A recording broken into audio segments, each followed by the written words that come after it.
रेत से बुत ना बना, ऐ मेरे अच्छे फनकार। एक लम्हे को ठहर, मैं तुझे पत्थर ला दूं।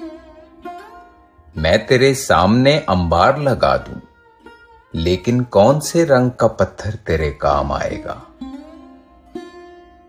सुर्ख पत्थर जिसे दिल कहती है बेदिल दुनिया, या वो पथराई हुई आंख का नीला पत्थर जिसमें सदियों के तहय्युर के पड़े हों डोरे?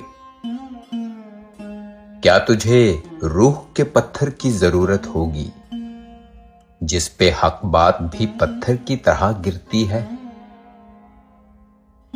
एक वो पत्थर है जिसे कहते हैं तहजीबे सफेद, उसके मरमर में स्याह खून झलक जाता है।